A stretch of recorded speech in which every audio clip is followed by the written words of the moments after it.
Keely Hodgkinson has dominated all year. Olympic gold, unbeaten races, record-breaking speed. Then, out of nowhere, she drops a bombshell. Her season is over. No more races, no more showdowns. With the queen of the 800 meters stepping away, the question is, who will rise and what happens next? The track and field world is stunned. Keely Hodgkinson has announced she won't be competing for the rest of the 2024 season due to an injury. For a runner who has been untouchable this year, this news comes as a huge shock. Just when it looked like she was going to cap off a legendary season, everything comes to an abrupt halt. She broke the news in the simplest way possible. No more races for me. Unfortunately, I picked up a small injury, but we achieved everything I had hoped to do this year. Thank you for all the love and support.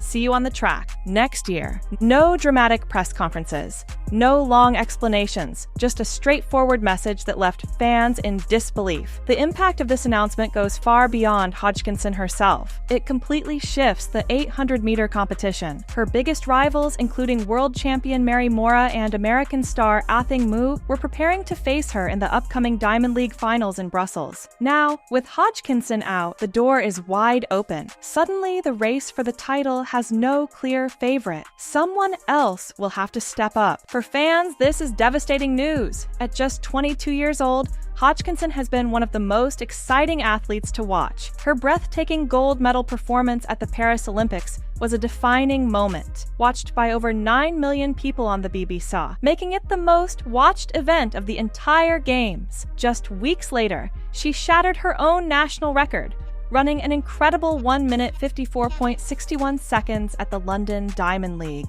She wasn't just winning, she was rewriting history. Her 2024 season was nothing short of spectacular. From the very first race of the year, she made it clear she was the woman to beat. She wasn't just winning, she was crushing the competition. Every time she stepped onto the track, she executed with a level of confidence and control that only true champions possess. She wasn't just collecting medals, she was creating legacy moments. Her Olympic triumph in Paris wasn't just another win. It was one of the most iconic races in British athletics history. With 1 lap to go, she made a bold front-running move, seizing control at the most crucial moment. It was a high-risk, high-reward strategy, and it paid off perfectly. She held off a late surge from Kenya's world champion Mary Mora and crossed the finish line as the Olympic champion. The world watched in awe as Hodgkinson celebrated a career-defining moment. As if winning Olympic gold wasn't enough, she followed it up by rewriting her own record at the London Diamond League, running a mind-blowing 1 minute 54.61 seconds. That time put her within touching distance of the 800-meter world record, a mark that has stood since 1983. Breaking that record would have been the perfect way to close out her season. But now, that chase will have to wait. She also successfully defended her European 800-meter title, proving her dominance. Winning a title once is impressive. Defending it, that's the mark of true greatness. In every race, she showcased tactical brilliance, endurance, and a killer finishing kick that made her nearly impossible to beat. Her achievements didn't go unnoticed. At the end of the year, she was crowned BBC Sports Personality of the Year, one of the UK's most prestigious honours. She beat out teenage dart sensation Luke Littler for the top prize, cementing herself as Britain's biggest athletic star. Hodgkinson's dominance isn't just about natural talent, it's about grueling training and relentless discipline. One of the biggest secrets behind her success? Dune running.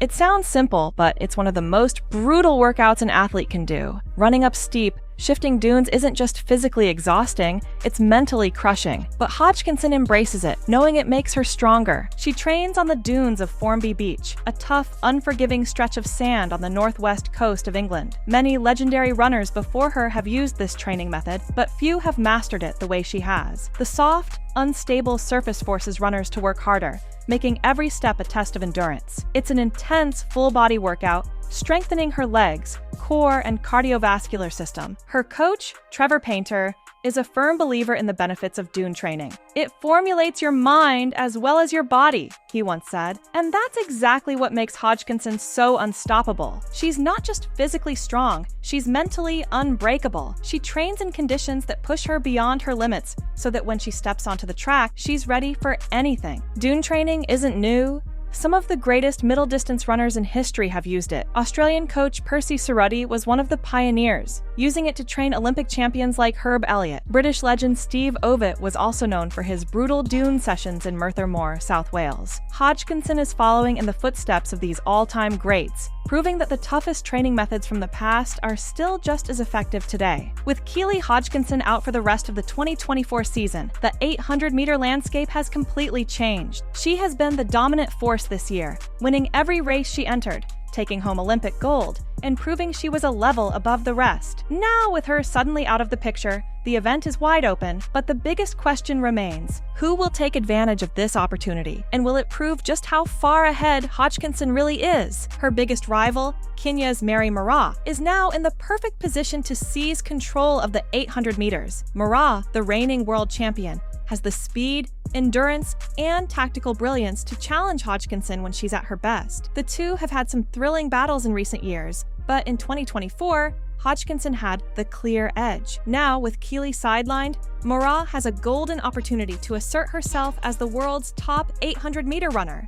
But she will need to prove she can dominate on her own. Moraa is an explosive runner with an unpredictable racing style. She's known for her surprise surges and powerful finishes, but the key question is whether she can maintain control in Hodgkinson's absence. She thrives in chaotic, fast-paced races, but when Hodgkinson was in the field, her tactics didn't always work. Now she must show she can win in a more controlled race, because if she can't, it will be a clear sign that Hodgkinson was simply a level above. Then there's Athing Mu, the American superstar who has been one of the most naturally gifted 800-meter runners in recent years. At her best, Mu is nearly unstoppable. She won Olympic gold in Tokyo and has a personal best of 1 minute 55.04 seconds, making her one of the fastest in history. But here's the problem: her inconsistency. Mu has struggled with injuries and unpredictable performances, making her one of the biggest question marks in the event. Some days, she looks unbeatable. Other days, she seems completely out of form. With Hodgkinson gone, Mu has a chance to regain her dominance, but she needs to find her best form quickly. If she capitalizes on this opportunity, it could set the stage for a massive showdown in 2025 when Hodgkinson returns. Beyond Moraa and Mu, there are other names that could surprise everyone. Gemma Reekie, Hodgkinson's British teammate, has been improving steadily, and with Keely out, she may rise to the occasion. Reekie has a strong finishing kick, but she has never been able to beat Hodgkinson head-to-head. This is her chance to prove she belongs among the elite. There's also Deriba Welteji of Ethiopia, a rising star who has been quietly gaining momentum. She's an underrated competitor, but has the speed and endurance to challenge the best. If she can take advantage of Hodgkinson's absence, she might establish herself as a true title contender. While these athletes will battle for dominance in Hodgkinson's absence, the real question is what happens when she returns. Will anyone be able to keep up with her in 2025? Or will this season simply prove that she was already miles ahead of the competition? One of the most fascinating aspects of Hodgkinson's breakout season was the possibility of her chasing the 800-meter world record. That record, 1:53.28, has stood since 1983, and few athletes have ever come close. But Hodgkinson's London Diamond League performance, where she ran 1 minute 54.61 seconds, showed that she was within reach. Now, with her season cut short, that chase is on hold. But make no mistake, when she returns, that record will still be the ultimate goal. The only question is, will this injury set her back, or will it fuel her even more? Athletes often come back stronger after setbacks, and Hodgkinson has already proven that she has the mentality of a champion. Her training methods, especially her brutal dune running sessions, are designed to push her beyond her limits. If anyone can return from a mid-season injury and pick up right where she left off, it's Hodgkinson. Her coach, Trevor Painter, has already hinted that they'll be strategic about her comeback. The goal is to make sure she's fully recovered and stronger than before, he said in a recent interview. That means no rushing, no unnecessary risks, just a focused plan to ensure she's ready to dominate when she steps back on the track. With the 2025 World Championships in sight, Hodgkinson has plenty of time to prepare, and if her rivals think they'll have an easier path to victory, they might be in for a rude awakening. This is an athlete who thrives on challenges, and the moment she steps back onto the track, the 800-meter world will be on notice. In the meantime, the rest of the season will serve as a test for the rest of the field. Who will rise? Who will falter? And will anyone truly prove they belong at the top? Without Hodgkinson to set the pace, the 800 meters just became one of the most unpredictable events in track and field. For now, Now, all eyes will be on her rivals. But make no mistake, the real show begins in 2025. When Hodgkinson returns, she won't just be looking to win, she'll be looking to remind the world why she's the best in the business.